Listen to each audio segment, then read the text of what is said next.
Ashama harka fuunee nageenyi badhaadhaa daawwattootaa fi dhaggeeffattoota Ardii Miidiyaa Neetwoorkii oduu ammee sabbar zeenaa guyyaa har'aatiif qabanneen Doonaald Tiraampii injifachuun isaa dhagahamuun waan argaa jirtanidha. Doonaald Tiraampii filannoo pirezidaantii Ameerikaa yeroo injifatan deebii addunyaan kennaa jirtu ilaalla.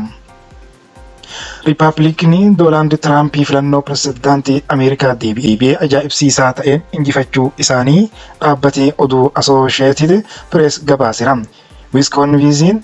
Wiskoonsiin keessatti injifannoon isaanii tilmaamamee sagalee filannoo 270 gara White House'tti deebi'uuf barbaachisu qulqulleesseera.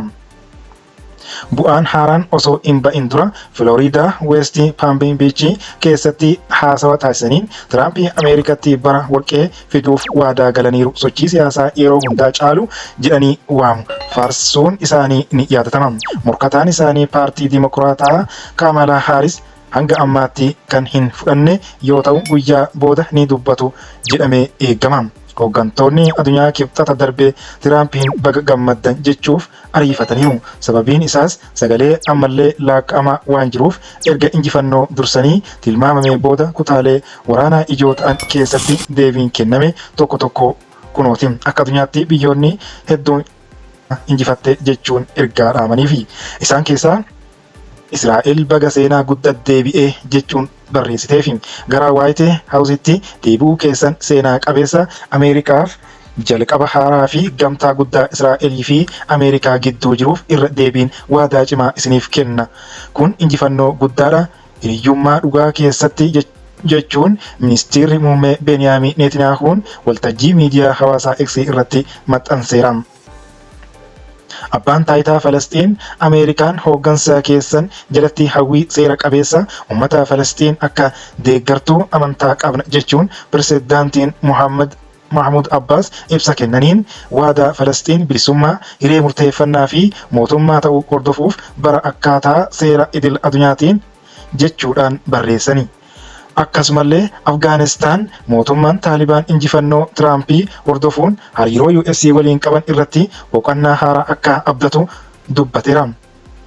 Dubbii himaan ministeera dhimma alaa Abdulqahaar Balkii X irratti akka jedhanitti bulchiinsi Tiraampii hariiroo biyyoota lamaanii keessatti guddina qabatamaa ta'eef tarkaanfii qabatamaa akka fudhatu saboonni lamaan hariiroo haaraa banuu ni danda'u jedhanii abdatan.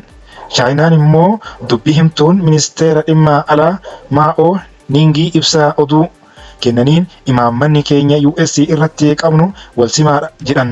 Itti dabaluudhaanis hariiroo Chaayinaa fi Ameerikaa akkaataa qajeeltoowwan wal kabajuu, nagaa waliin jiraachuu fi tumsa mo'ataa ta'een ilaaluu fi qabaachuu itti fufna jechuun dabalanii dubbataniiru.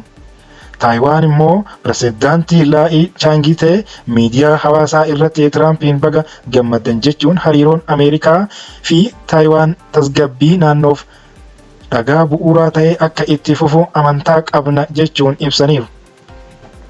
Yukureen ammoo pirezidaantiin Tiraampii dhimma addunyaa keessatti mala nagaa karaa humna jedhuuf kutannoo qaban nan dinqisiifadha. Kun sirritti qajeelfama qabatamaan nagaa haqa Yukireenitti dhiyeessuu danda'udha jechuun pirezidaantiin Volodymyr Zelenskiin X irratti barreessaniiru. Bara United States Ameerikaa cimtuu hooggansa murteessaa pirezidaantii Tiraampiin jalatti argattu hawwiidhaan eegganna. Yukireen Ameerikaa keessatti deeggarsa cimaa paartilee lamaan itti fufiinsa qabu irratti hirkatanna jechuun barreessan.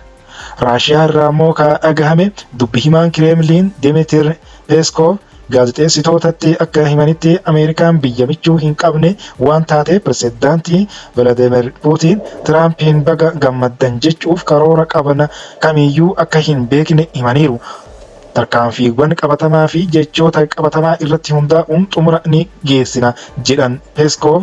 Tiraampi amala faayidaa qabu tokko nuuf qaba. Akka dabalataa tokkotti hanga hundee isaatti michoota adda addaa kanneen fannifamanii fi gowwaa fannifaman irratti piroojeektota tola ooltummaa badaa fi dhaabbilee idil addunyaa nyaataa jallatan irratti mallaqa baasuun du'a hin jaallatu jechuun pirezidaantii duraanii Dmitry Medvedev irratti maxxanseera aappii teelegiraamii jalatti.